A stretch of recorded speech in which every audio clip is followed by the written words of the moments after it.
Hi, my name is Miriam Akhavan-Tafti, and the script that I wrote was a spec for Superstore entitled College Boy.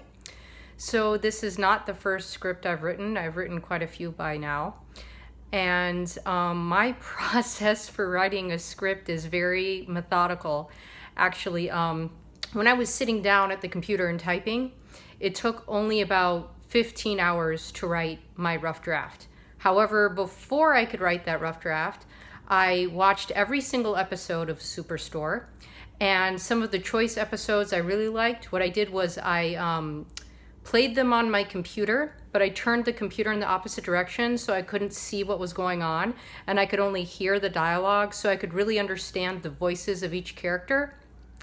I also wrote an outline of side stories, main stories, things I kind of wanted to accomplish with this episode.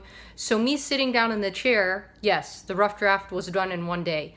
But if you're counting all of the other steps beforehand, it took a good 3-4 months for me to write my Superstore spec. I entered this contest because I had heard through the grapevine that this was a very reputable contest, and it really is a goal of mine to write for television. I was born and raised in Michigan, so right now I'm lucky enough to live in New York. I love Michigan, believe me, I do. But there weren't a lot of concert halls. There weren't, a lot of theaters. So TV was pretty much where I got all of the content, growing up. So I just want to be part of that. I want to be part of that dialogue.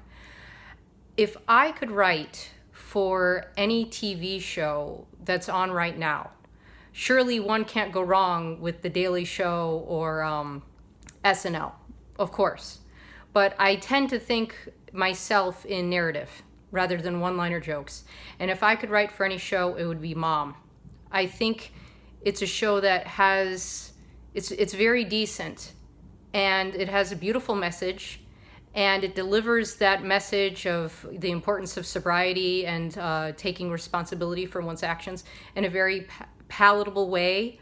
And also, I really like the idea that there are two strong female leads, and they're taking care of themselves the best way they know how. I think that's just a wonderful thing to see on television. Anyway, thanks so much for your time, and thanks so much for this opportunity.